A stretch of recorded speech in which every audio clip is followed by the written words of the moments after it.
নজর রাখবো পরবর্তী সংবাদে। দেরিতে হলেও টনক নড়েছে, এবার ইউনূস চাইছেন ভারত সফরে আসতে, এমনই দাবি উঠে আসছে এবং সেই দাবিটাই করেছেন বাংলাদেশের অন্তর্বর্তীকালীন সরকারের প্রেস সচিব। তবে ভারত সফরে আসার ওনার এই বিষয়কে কেন্দ্র করেছে খুব একটা আমল দেয়নি ভারত সরকার, সেই দাবিটাও প্রকারান্তরে করলেন শফিকুল আলম। যাবো বিস্তারিত, আমাদের সঙ্গে যুক্ত হয়ে গেছে প্রতিনিধি অঙ্কিতা বর্ধন। অঙ্কিতা, কি জানতে পারছো? দেখো, চীন সফরে যাবেন ইউনূস, যে সংবাদ আমরা গতকালই আমাদের দর্শকদের সামনে তুলে ধরেছিলাম। তবে এই যে চীন সফর, এই চীন সফরের আগে মোহাম্মদ ইউনূস অর্থাৎ বাংলাদেশের অন্তর্বর্তী সরকার, তিনি কিন্তু প্রথমে ভারতেই আসতে চেয়েছিলেন। চাঞ্চল্যকর এই দাবি ভারত করছে না, এই দাবি করছে বাংলাদেশের অন্তর্বর্তীকালীন সরকারের প্রেস সচিব শফিকুল আলম। এবং একটি সাক্ষাৎকারে তিনি দাবি করেন যে চীন সফর চূড়ান্ত হওয়ার আগেই নাকি বাংলাদেশের অন্তর্বর্তী সরকারের প্রধান তিনি চেয়েছিলেন যে তিনি যেন ভারতে আসেন, কিন্তু সেই আবেদনে নাকি সাড়া দেয়নি নয়াদিল্লি, এমনটাই তার দাবি। এবং দিন কয়েক আগেই পড়শি দেশের বিদেশ উপদেষ্টা মোহাম্মদ তৌহিদ হোসেন তিনি বলেছিলেন যে প্রধানমন্ত্রী মোদী এবং উপদেষ্টা মোহাম্মদ ইউনূসের মধ্যে দ্বিপাক্ষিক একটা বৈঠক হোক, এমনটাই চাইছে বাংলাদেশ। তবে তার জন্য ইতিমধ্যে ভারতের যে কূটনৈতিক মহল, সে মহলের সঙ্গে যোগাযোগও করা হয়েছে। তবে আমরা যেহেতু জানি যে এই চলতি মাসে এবং এপ্রিল মাসেও প্রধানমন্ত্রীর টানা বিদেশ সফর রয়েছে। বিশেষ করে এপ্রিল মাসের 2 তারিখ থেকে 4 তারিখ পর্যন্ত থাইল্যান্ড ব্যাংককের বিমস্টেক শীর্ষ সম্মেলনে তিনি অংশগ্রহণ করবেন। প্রধানমন্ত্রী সেখানে উপস্থিত থেকে তাদের উদ্দেশ্যে ভাষণ রাখবেন এবং সেখানে যোগ দেওয়ার কথা মোদির রয়েছে, সে কথা কিন্তু আগেই বিদেশ মন্ত্রক জানিয়ে দিয়েছিল। তবে ওই জায়গায় কিন্তু অর্থাৎ এই 2 এবং 4 তারিখ থাইল্যান্ড ব্যাংককের বিমস্টেক শীর্ষক সম্মেলনে কিন্তু যাওয়ার কথা রয়েছে ইউনূসেরও। আর ওই সম্মেলনের মাঝে যেন 2 রাষ্ট্র নেতার বৈঠকের আয়োজন করা হয়, এই দাবি বাংলাদেশের তরফ থেকে উঠে এসেছে। যদিও এই বিষয়টা নিয়ে যখন বিদেশ মন্ত্রকের মুখপাত্র রণধীর দেসওয়াল তাকে যখন প্রশ্ন করা হয়, তখন কিন্তু তিনি বলেছেন যে আপাতত এই বিষয়ে বলার মতো আমার কাছে কোনো তথ্য নেই। এবং এই পরিস্থিতিতে আমরা জানি যে গতকালই চীন সফরে গেছেন মোহাম্মদ ইউনূস। আর বাংলাদেশের স্বাধীনতা দিবস ছিল কাল, মহান স্বাধীনতা দিবস। আর সেই দিনেই এক সাক্ষাৎকারে কিন্তু বাংলাদেশের প্রেস সচিব এই কথাই তিনি বলেছেন। দা হিন্দুকে দেওয়া সাক্ষাৎকারেই শফিকুর বলেন যে চীন নয়, ভারতের সফর প্রথম পছন্দ ছিল প্রধান উপদেষ্টার। তবে তাই গত ডিসেম্বরে ভারতের কাছে এই বিষয়টা নিয়ে একটা আবেদন জানানো হয়েছিল, কিন্তু দুঃখের বিষয় এই বিষয়টি নিয়ে ভারতের তরফে ইতিবাচক কোনো বার্তা দেওয়া হয়নি, এমনটাই কিন্তু জানিয়েছেন শরীফুল।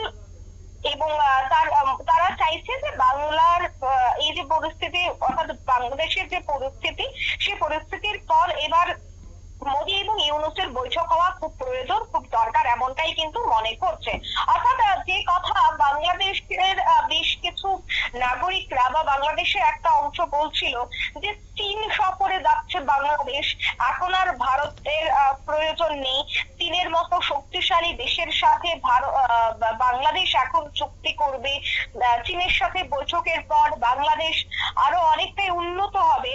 তবে তাদের মুখের উপর কিন্তু তাদের এই প্রেস সচিব একটা বড় সড়ো সেখানে একটা বিষয় জানিয়ে দিয়ে তাদের প্রশ্নের উত্তর কিন্তু তাদের প্রেস সচিবই দিয়ে দিয়েছে যে বন্ধু চীন নয়, প্রথমে কিন্তু ভারতের সাথে বৈঠক করতে চেয়েছে ইউনূস, কিন্তু সেই বিষয়টাই ভারত আমল দেয়নি।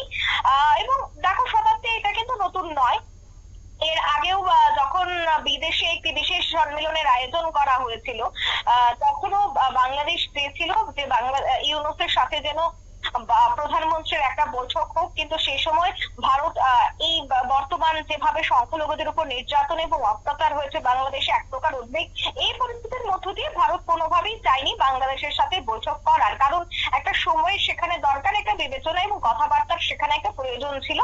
তার জন্য কিন্তু তখনই অন্তর্বর্তী সরকারের প্রধানের সাথে কিন্তু কোনোভাবেই প্রধানমন্ত্রী মোদী বৈঠক করেনি, যদিও বিদেশ মন্ত্রী এস জয়শঙ্করের সাথে বাংলাদেশের এক প্রতিনিধির তখন বৈঠক হয়েছিল। তারপর ইউনূস চেয়েছিল যে চীন নয়, ভারতে যেন ইউনূস আসুক এবং ভারত এবং বাংলাদেশের যে দ্বিপাক্ষিক সম্পর্ক তা যেন আবারও ভালো হয় এবং বেশ কিছু জনের চুক্তিও স্বাক্ষর হয়, তেমনটাই পরিকল্পনা ছিল বলেই কিন্তু সূত্রের খবর। যাই হোক, তবে ভারত সে বিষয়টার আমল দেয়নি। দিল্লি এই বিষয়টা নিয়ে কোনো ধরনের সাড়া দেয়নি বা তারা ভারতে আসবে সে কথা তারা জানানোর পরেও দিল্লির পক্ষ থেকে কিন্তু কোনো ধরনের উত্তর যায়নি। যার ফলে তারা বিশেষ করে ইউনূস তিনি কিন্তু ভারতে আসেননি, সে দাবি করেছে বাংলাদেশ। তবে ভারত কিন্তু এই বিষয়টা নিয়ে এখনো চুপ। ভারত কিন্তু বলছে এই বিষয়টা নিয়ে কোনো ধরনের তথ্য নেই, তথ্য থাকলে অবশ্যই জানিয়ে দেওয়া হবে। দেখো, যখন হাসিনার পতন ঘটে বাংলাদেশে, হাসিনার পতনের পর থেকে অর্থাৎ 5 অগাস্টের কথা আমি বলছি, এই হাসিনার পতনের পর থেকে 8 অগাস্ট অন্তর্বর্তী সরকারের প্রধান উপদেষ্টা হিসেবে সেখানে শপথ নেয় মোহাম্মদ ইউনূস। প্রায় 8 মাস হয়ে গেছে, এখনো কিন্তু তাদের সাথে যে দ্বিপাক্ষিক বৈঠক হওয়া সেটা কিন্তু এখনো সম্ভব হয়নি।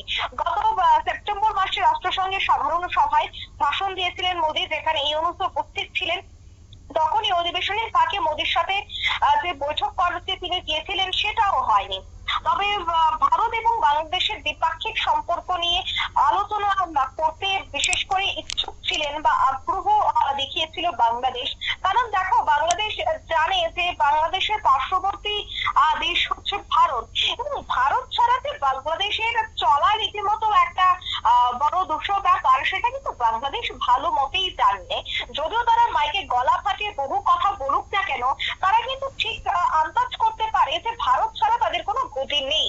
সেক্ষেত্রে ভারতের সাথে যদি দ্বিপাক্ষিক সম্পর্কটা ভালো না করে, বিদ্যুৎ থেকে শুরু করে জল, জল থেকে শুরু করে লোহা, লোহা থেকে শুরু করে খাবার, খাবার থেকে শুরু করে অন্যান্য জিনিসপত্র সবটা থেকেই যে বাংলাদেশ বঞ্চিত হবে এবং সবটা দিক থেকে যে বাংলাদেশকে অনেকটা চাপে পড়তে হবে আগামী দিনে, সেটা কিন্তু আর বড় অপেক্ষা রাখছে না। অন্যদিকে দেখো, সামনেই রয়েছে নির্বাচন। 26-এর মাঝামাঝি সময় নির্বাচন হবার সম্ভাবনা রয়েছে বাংলাদেশে। তাই সেক্ষেত্রে যদি ভারতের সাথে একটা সম্পর্ক খারাপ হয়ে যায়, তবে তার প্রভাবটা নির্বাচনেও পড়তে পারে। তাই নির্বাচনের আগে ইউনূস চাইছে যে ভারতের সাথে যেন সম্পর্কটা আরো ভালো হোক। তবে সেক্ষেত্রে বিদেশ মন্ত্রক বলছে যে এখন এই সমস্ত কোনো তথ্য ভারতের কাছে এসে পৌঁছায়নি। যদি তথ্য থাকে অবশ্যই সেটা জানিয়ে দেওয়া হবে।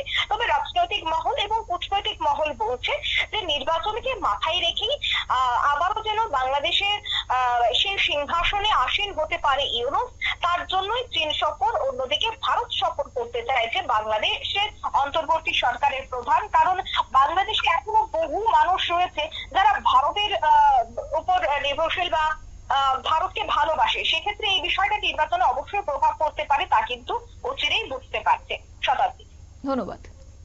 আপনারা শুনলেন, অর্থাৎ বন্ধু চীন নয়, এবার ভারত সফরে নাকি প্রথম পছন্দ ছিল ইউনূসের, এবং সেই জায়গা থেকে এবার দ্বিপাক্ষিক সম্পর্ক ভালো করতেই নাকি এবার ভারত সফরে আসতে চলেছেন মোহাম্মদ ইউনূস। যদিও ভারত সরকার এই বিষয়কে কোনোভাবে আমল দেয়নি, তবে বাংলাদেশের অন্তর্বর্তীকালীন প্রেস সচিব তিনি যেটা জানিয়েছেন, তারপরে বোঝা যাচ্ছে যে দেরিতে হলেও এবার সুর নরম করতে শুরু করেছে প্রধান উপদেষ্টা। নিয়ে নিচ্ছে ছোট্ট একটি বিজ্ঞাপন বিরতি, সঙ্গে থাকুন।